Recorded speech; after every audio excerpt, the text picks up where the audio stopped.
بسم اللہ الرحمن الرحیم۔ السلام علیکم۔ آج ہم lawyer, advocate, barrister, attorney general اس کے بارے میں ڈسکس کریں گے، یہ کیا چیزیں ہیں۔ ہم نے یہ لفظ فارملی سنے ہوتے ہیں لیکن تھوڑا سا کنفیوز ہو جاتے ہیں یہ کیا چیز ہے، تو آج اسی وجہ سے ہم اس ٹاپک کو لے کر حاضر ہوئے ہیں۔ تو سب سے پہلے ہم لائر کو ڈسکس کرتے ہیں۔ لائر کیا ہوتا ہے؟ جب کوئی بندہ قانون کی تعلیم حاصل کرتا ہے تو ایک لائر بن جاتا ہے۔ پھر یہی بندہ اگر اپنی قانون کی ڈگری پاس کرنے کے بعد اپنی صوبائی حکومت کے جو بار کونسل ہوتی ہے اس کا ایگزام پاس کر لیتا ہے، وہاں سے لائسنس حاصل کر لیتا ہے تو وہ ایڈوکیٹ بن جاتا ہے۔ لائسنس حاصل کرنے سے پہلے وہ لائر ہے، جب اس نے لائسنس حاصل کر دیا تو وہ لائر سے ایڈوکیٹ بن گیا۔ لائر بھی ہو گیا، ایڈوکیٹ بھی ہو گیا۔ اب بات کرتے ہیں بریسٹر کیا ہوتے ہیں۔ اگر کوئی بندہ انگلینڈ سے لا کی تعلیم حاصل کرتا ہے تو وہ بریسٹر کہلاتا ہے۔ انگلینڈ میں بھی اب دو طرح کی لا کی تعلیم حاصل کی جاتی ہے، ایک ہوتا ہے سولسٹر، ایک ہوتا ہے بریسٹر۔ بریسٹر کا کام ہوتا ہے عدالتوں کے اندر جانا، آرگومنٹس دینا، جبکہ سولسٹر کا کام ہوتا ہے آفس ورک کرنا اور کلائنٹ کے ساتھ ڈیلنگ۔ پاکستان میں بھی جس طرح ایک عام وکیل عدالت میں پیش ہوتا ہے اس طرح ایک بریسٹر بھی پیش ہوتا ہے، لیکن بریسٹر کو کوئی دوسرا معیار نہیں دیا جاتا، کوئی اعلیٰ معیار نہیں دیا جاتا۔ جس طرح کا تعلق رویہ ایک عام وکیل کے ساتھ ہوتا ہے اسی طرح کا رویہ اس بریسٹر کے ساتھ بھی رکھا جاتا ہے۔ اب اس کے بعد آ جاتے ہیں پروسیکیوٹر کیا ہوتا ہے۔ نچلی اور عدالتوں میں یا ضلعی جو سیشن کورٹ ہوتے ہیں یا ہم ضلعی کچہری کہہ دیتے ہیں، اس میں کرمنل کیسز کی بنیاد پر اسٹیٹ کی طرف سے کوئی سرکاری وکیل جب عدالت میں پیش ہوتا ہے تو ہم اسے پروسیکیوٹر کہتے ہیں۔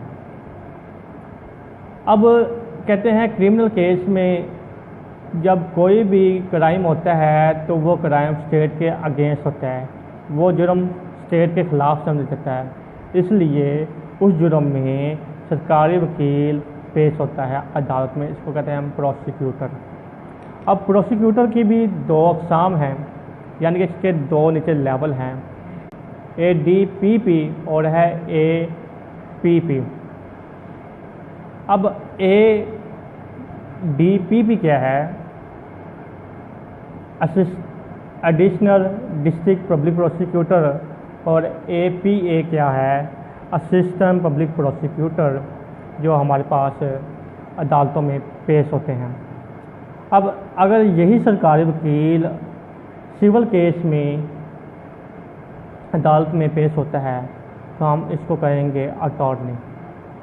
اب اس کی بھی دو ٹائپس ہیں آگے۔ اب اسی طرح اگر کوئی سرکاری وکیل ہائی کورٹ میں پیش ہوتا ہے صوبے کے معاملات کے بارے میں، صوبے کے حوالے سے، تو ہم اسے کہتے ہیں پروسیکیوٹر آف جنرل پنجاب۔ یہ کرمنل کیس کی بات ہو رہی ہے۔ کرمنل کیس میں اگر کوئی سرکاری وکیل ہائی کورٹ میں پیش ہوتا ہے صوبے کے معاملات میں، ہم اس کو کہتے ہیں پروسیکیوٹر آف جنرل پنجاب۔ اب یہ جو وکیل ہوتے ہیں یہ صوبے کے کیسوں کو ڈیل کرتے ہیں، صوبے کے معاملات کو ڈیل کرتے ہیں۔ اگر یہ کیس سپریم کورٹ میں چلے جاتے ہیں تو یہ وہاں پہ بھی پھر حاضری دیتے ہیں، وہاں پہ بھی جاتے ہیں۔ اب جیسے کوئی نئی حکومت آتی ہے تو یہ جو پروسیکیوٹر آف جنرل پنجاب ہیں، یعنی صوبے کے جو پروسیکیوٹر ہوتے ہیں وہ تبدیل ہوتے رہتے ہیں۔ حکومت آئی تو نیا پروسیکیوٹر آ گیا، حکومت گئی تو وہ پروسیکیوٹر چلا جاتا ہے، پروسیکیوٹر آف جنرل پنجاب۔ اب اس کی مزید دو نیچے کلاسز ہیں جسے کہتے ہیں ڈی پی جی اور A P G. D P جی اور اے پی جی جو ہے یہ ہے deputy prosecutor of general Punjab, اور A P G additional prosecutor of general Punjab ہے، assistant prosecutor of general Punjab ہے۔ اب یہ ہمارے کرمنل کیس کی بات ہوگی۔ اب سول کیس میں ایڈوکیٹ آف جنرل پنجاب ہوتا ہے۔ یہ سول کیس میں ہائی کورٹ میں صوبائی حکومتوں کے معاملات لے کر آتے ہیں۔